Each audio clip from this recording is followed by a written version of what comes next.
بسم الله والصلاة والسلام على رسول الله.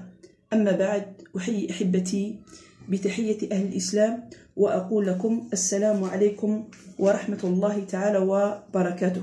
موضوعنا اليوم الصحة النفسية والجسمية في القرآن الكريم.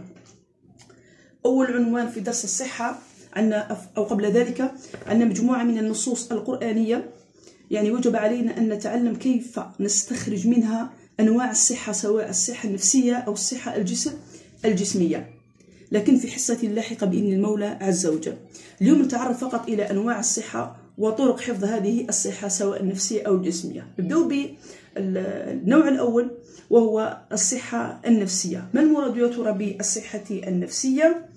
هي بالنسبة للصحة النفسية هي الحالة التي يكون فيها الإنسان طبيعيا سويا، هي الحالة التي يكون فيها الإنسان طبيعيا سويا في سلوكه، يعني نتيجة توازنه الداخلي، فلا يصدر عنه شذوذ في القول أو الفعل أو التفكير. أو بتعريف آخر، تعريف سهل وبسيط، هي الممارسة الطبيعية للحياة. إذا ما المراد بالصحة النفسية؟ هي الممارسة الطبيعية للحياة. الآن كيف يحقق الإسلام هذه الصحة النفسية؟ يعني العنوان الثاني.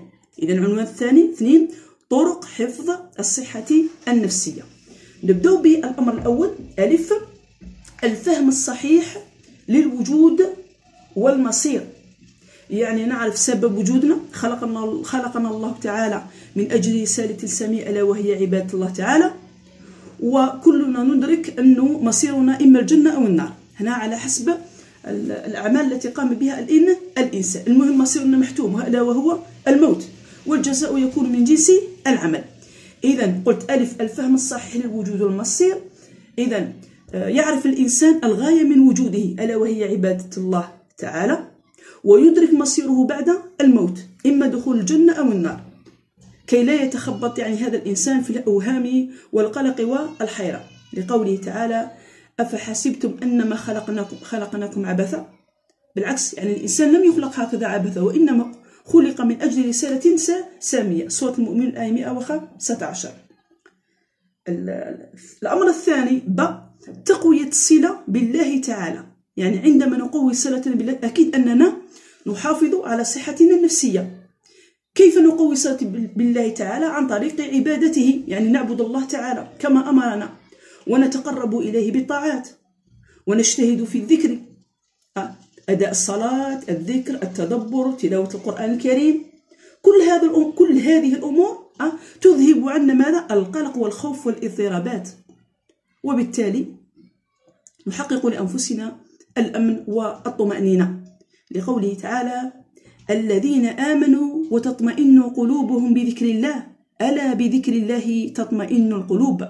سورة الرعد الآية 28. ونستطيع أن نستدل بحديث النبي عليه الصلاة والسلام، حديث ابن عباس رضي الله عنه، لما قال له النبي عليه الصلاة والسلام: يا غلام إني أعلمك كلمات احفظ الله يحفظك. يعني إذا حفظنا الله تعالى أكيد أنه يحفظنا ويصوننا ويؤيدنا وينصرنا.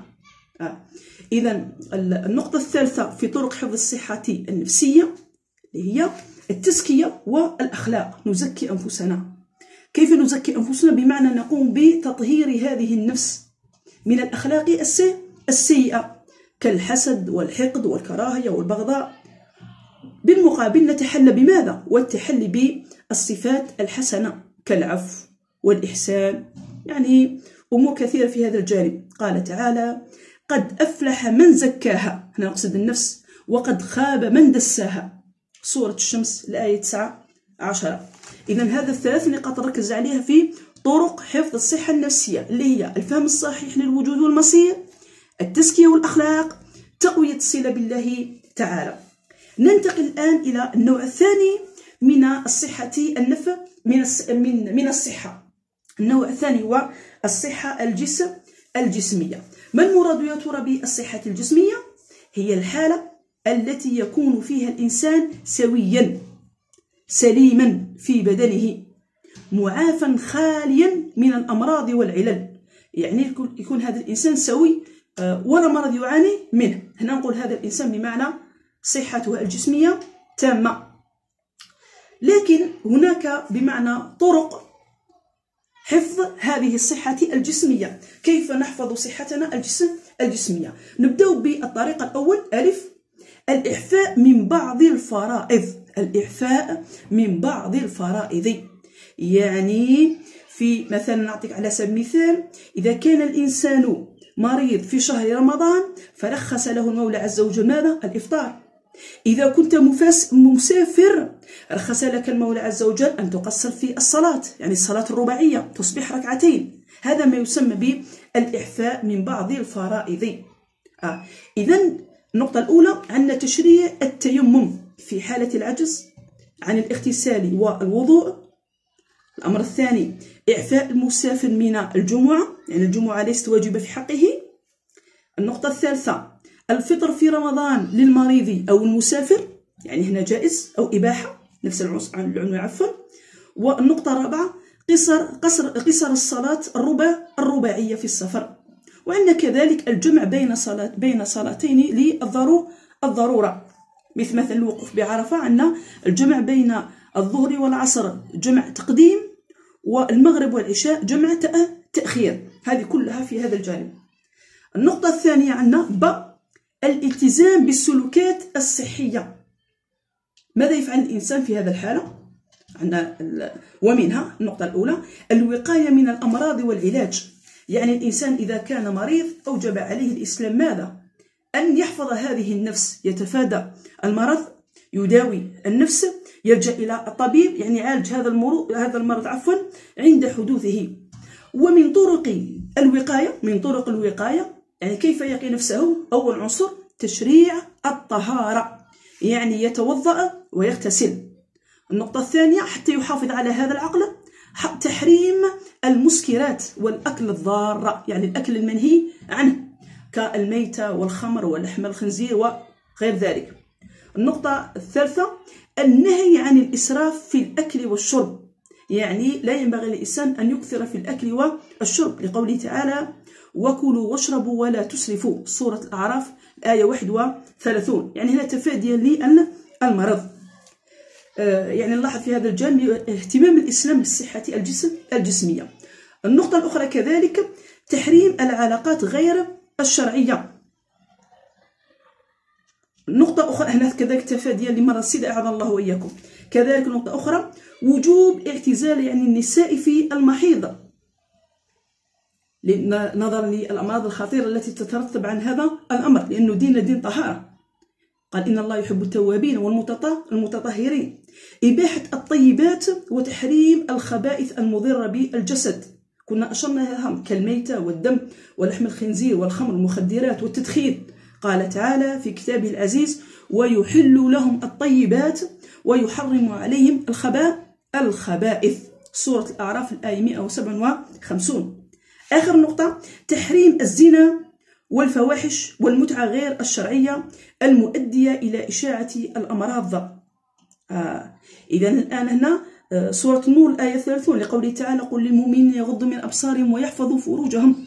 إذا هنا وجوب غض البصر ووجوب حفظ الفرج تجنبا للأمراض المنتشرة. هذا بالنسبة إلى يعني طرق حفظ الصحة الجسمية. قلنا ألف الإعفاء من بعض الفرائض، باء الالتزام بالسلوكات الصحية. النقطة الالتزام بالسلوكات الصحية قلت ومنها درنا النقطة الأولى الوقاية من الأمراض. النقطة الثانية ممارسة الرياضة النافعة، يعني لما قال عمر بن الخطاب رضي الله عنه علموا أولادكم السباحة والرماية وركوب الخيل. وكان النبي عليه الصلاة والسلام دائما يوصينا، يعني لما يقول النبي عليه الصلاة والسلام اللهم بارك لأمتي في بكورها، يعني الإنسان لما يستيقظ باكر عندك صلاة الفجر وعندك ممارسة الرياضة بمعنى المفيدة لصحتك الجسمية. لما نقول ممارسة الرياضة النافعة على سبيل المثال كالمشي والجري، وتجنب بمعنى الرياضات التي تؤذي النفس وتؤدي بها إلى الهلاك. أمثلة على ذلك كالملاكمة، كذلك بمعنى كيقولوا نعطيت على سبيل المثال بمعنى قلت الملاكمة والمصارعة بمعنى الخطيرة، لأنه هذه كلها راهي تضر بالجسم، تضر بالجسم. كذلك يعني الإسلام أمرنا أمرنا الإسلام بالنشاط والحركة وممارسة الرياضات قلت النافعة كألعاب القوى والسباحة وركوب الخيل والرماية والمشي قلت، وتجنب الرياضة غير النافعة، وأشرنا إلى هذا الأمر. إذا لماذا الإسلام أبعدنا بمعنى ونهانا عن ممارسة الرياضة غير النافعة؟ لأن هذه الرياضة غير النافعة تتنافى مع مقصد حفظ النفس. أعطينا على سبيل قلت الملاكمة والمصارعة الخطيرة. هذا بمعنى هذه النقاط كلها تشمل الدرس. تبقى فقط الفوائد والأحكام. قلت في حصة أخرى سنأخذ مجموعة من النصوص القرآنية ونستخرج منها أنواع الصحة ونستخرج الفوائد والأحكام. والسلام عليكم ورحمة الله تعالى وبركاته. وفقكم الله.